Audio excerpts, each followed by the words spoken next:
সকালে তাড়াহুড়োতে টিফিন করার সময় যদি বাড়িতে একদমই কোনো সবজি না থাকে, তাহলে শুধুমাত্র আটা আর আলু দিয়ে আজকের এই বাজিমাত করা রেসিপিটা কিন্তু বানিয়ে ফেলতে পারো। একদমই শর্টকাটে আর সহজ উপায় অল্প উপকরণে বানিয়ে ফেলা হয়ে যায়। খেতে কিন্তু ভীষণ টেস্টি হয়, তোমাদের সময়টাও বাঁচবে আর বাচ্চা থেকে শুরু করে বড়দের কিন্তু খেতে ভীষণ পছন্দ হবে। তো চলো ঝট করে দেখে নেবে রেসিপিটা। তার জন্য সবার প্রথমে এখানে একটা পাত্রের মধ্যে নিতে হবে দুটো বড় সাইজের সেদ্ধ আলু। আলুগুলো আমি এখানে ভালো করে খোসা ছাড়িয়ে একটু বড় টুকরো করে কেটে নুন দিয়ে ভালো করে সেদ্ধ করে নিয়েছি। চেষ্টা করবে একটু সেদ্ধ আলু নিয়ে নেওয়ার, তাহলে কিন্তু খেতে ভীষণ টেস্টি হবে। এইবার আলুগুলোকে খুব ভালো করে ম্যাশ করতে হবে। একটা কাঁটা চামচ বা ম্যাশার দিয়ে তোমরা খুব সহজে কাজটা করতে পারো। তো এখানে আলুগুলোকে খুব ভালো করে ম্যাশ করতে হবে যেন এর মধ্যে কোনো রকম শক্ত ডেলা না থাকে। কাঁটা চামচের সাহায্যে আলুগুলোকে ভালো করে ম্যাশ করে নেওয়া হয়ে গেলে এবার এটাকে একটা সাইডে করে দিলাম। তারপরে একটা পাত্রের মধ্যে নিতে হবে মেজারমেন্ট কাপ মেপে প্রথমে 1 কাপ আটা, তার সঙ্গে নিচ্ছি ওই একই কাপ মেপে 1 কাপ ময়দা। আজকের রেসিপিটা আটা ময়দা মিশিয়ে করলাম, তোমরা চাইলে শুধুমাত্র আটা অথবা ময়দা দিয়ে করতে পারো। এবার ওর মধ্যে আমরা অ্যাড করব স্বাদ অনুযায়ী সামান্য নুন। যেহেতু আলুগুলোকেও নুন দিয়ে সেদ্ধ করে নিয়েছি, তার জন্য এখানে সামান্য নুন দিলাম। তার সঙ্গে অ্যাড করব ময়ামের জন্য 2 টেবিল চামচ সাদা তেল। নুন আর তেলটাকে দিয়ে শুকনো অবস্থাতে ভালো করে মিশিয়ে নিতে হবে আটা ময়দার সাথে। এখানে ময়াম করার কোনো ব্যাপার নেই, শুধুমাত্র একটু মিশিয়ে নিলেই হয়ে যাবে। একটুখানি সময় নিয়ে শুকনো অবস্থায় মিশিয়ে নেওয়ার পর এবার এর মধ্যে আমরা আগে থেকে ম্যাশ করা সেদ্ধ আলুগুলোকে অল্প অল্প করে অ্যাড করব। তারপরে খুব ভালো করে মিশিয়ে নিতে হবে। অবশ্যই কিন্তু এখানে কোনো রকম জল দেবে না, জল ছাড়াই ভালো করে মেশাতে হবে।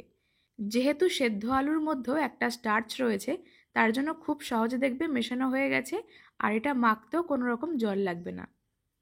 প্রথমে এখানে অল্প করে সেদ্ধ আলু দিয়ে ভালো করে মিশিয়ে নিচ্ছি, তারপরে বাকি অর্ধেকটা দিয়ে ভালো করে মিশিয়ে নেব। ততক্ষণে তোমরা আমাকে কমেন্টে জানিয়ে নাও যে আজকের ভিডিওটা কে কোন জায়গা থেকে দেখছো, তাহলে আমি তোমাদের প্রত্যেকের কমেন্টে ধন্যবাদ জানাতে পারবো। আর আজকের ভিডিওটা যদি ফেসবুক থেকে দেখছো, তাহলে অবশ্যই আমার ফেসবুক পেজটিকে ফলো করো। আর যদি ইউটিউব থেকে দেখছো, তাহলে মিতাস ফুড জোন চ্যানেলটিকে সাবস্ক্রাইব করে পাশে বেল আইকনটা প্রেস করো। এতে করে এইরকম নতুন নতুন রেসিপির আপডেট তোমাদের কাছে খুব তাড়াতাড়ি পৌঁছে যাবে। শুকনো অবস্থাতে সেদ্ধ আলু দিয়ে খুব ভালো করে মিশিয়ে নেওয়ার পর এবার এর মধ্যে আমরা আরও কিছু স্পাইসেস অ্যাড করব, যার মধ্যে অ্যাড করেছি সামান্য পরিমাণ গোটা সাদা জিরে, সামান্য কালো জিরে, একদমই অল্প করে লাল লঙ্কার গুঁড়ো, সামান্য ধনে গুঁড়ো, অল্প করে সামান্য কয়েক দানা চিনি। ব্যাস, এবারে সমস্ত কিছু দিয়ে আবারও ভালো করে মেখে নিতে হবে আর একটা সফট ডো বানাতে হবে। এই ডোটা মেখে নেওয়ার সময় তো এর মধ্যে কোনো রকম জল লাগবে না, এমনি মেখে নেওয়া হয়ে যাবে।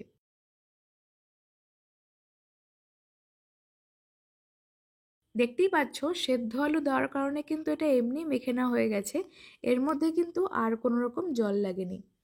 ডোটাকে ঠিক এরকমভাবে সফট করে মেখে কিছুক্ষণ রেখে দেব। তারপরে এর থেকে আমরা লেচি কেটে নিচ্ছি।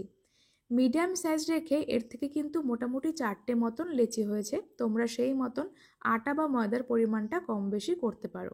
লেচিগুলোকে ঠিক এরকম সাইজ রেখে করতে হবে।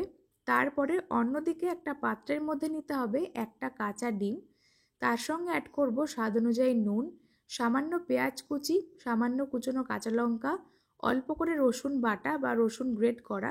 এটা দিলে কিন্তু একটা সুন্দর ফ্লেভার আসে, তার জন্য আমি এখানে অ্যাড করলাম। ব্যাস, এবার ডিমটাকে খুব ভালো করে ফেটিয়ে রাখতে হবে। সমস্ত কিছু দিয়ে ডিমটাকে ফেটিয়ে রাখলাম, এবার চলে যাব পরের স্টেপে। তো তার জন্য এখানে একটা লেচি নিয়ে শুকনো ময়দা ছড়িয়ে বেলতে হবে। এই পরোটাগুলো বেলতে খুব একটা বেশি ময়দা বা আটা লাগবে না, এমনি বেলে নেওয়া হয়ে যাবে। তো এখানে আমি ঠিক এরকম গোল করে একটা মোটা পুরুত্বের পরোটা বেলে নিয়েছি, খুব একটা বেশি পাতলা না আবার একদম মোটাও না। ঠিক এরকম পুরুত্ব রেখে সবগুলো আলুর পরোটাগুলোকে বেলতে হবে। সবগুলো পরোটা একই রকমভাবে বেলে নেওয়ার পরে এবার চলে যাব পরের স্টেপে। তো তার জন্য এখানে একটা ফ্রাই প্যান বসিয়ে শুকনো অবস্থাতে খুব ভালো করে গরম করতে হবে। তারপর এর থেকে আমরা একটা পরোটা দিয়ে উল্টে পাল্টে ভালো করে সেঁকে নিচ্ছি। গ্যাসের ফ্লেমটাকে মিডিয়াম টু লোতে রেখে খুব ভালো করে সেঁকে নেওয়ার পর একদমই অল্প অল্প করে তেলের ব্যবহার করে পরোটাগুলোকে ভালো করে দুদিকটা ভাজতে হবে।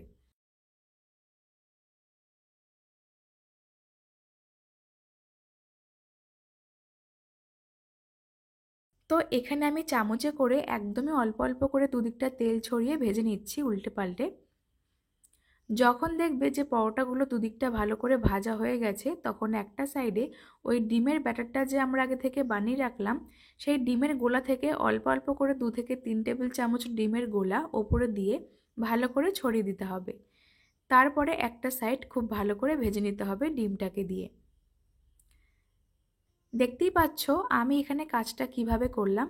ডিমটাকে ভালো করে ছড়িয়ে দেওয়ার পরে উল্টে পাল্টে ভালো করে ভেজে নিতে হবে। আর এখানে ডিমটা দিলে কিন্তু খেতে ভীষণ টেস্টি হবে। তোমরা চাইলে ডিমটা ছাড়াও করতে পারবে। একটা পরোটা অথবা ডিম আলুর পরোটা কিন্তু খুব সুন্দর মতন বানিয়ে নেওয়া হয়ে গেল। বাকিগুলো আমরা একই রকমভাবে বানিয়ে নিচ্ছি। সকালে স্কুলের টিফিনে অথবা ব্রেকফাস্টে বা ডিনারে একদমই শর্টকাট উপায় কিছু বানাতে মন চাইলে শুধুমাত্র সেদ্ধ আলু থাকলে আজকের রেসিপিটা কিন্তু বানানো যেতেই পারে। খেতে যেমন টেস্টি আর বানিয়ে ফেলা তো খুবই সহজ। আজকের রেসিপিটা দেখে তোমরা অবশ্যই বাড়িতে বানিয়ে নাও। খেয়ে তোমাদের কেমন লাগলো সেটা আমাকে অবশ্যই কমেন্টে জানাতে পারো। তো চলো আজকের মতন এই পর্যন্তই। দেখা হচ্ছে তোমাদের সঙ্গে পরবর্তী কোনো ভিডিওতে। ততক্ষণ সকলেই খুব ভালো থেকো। ধন্যবাদ।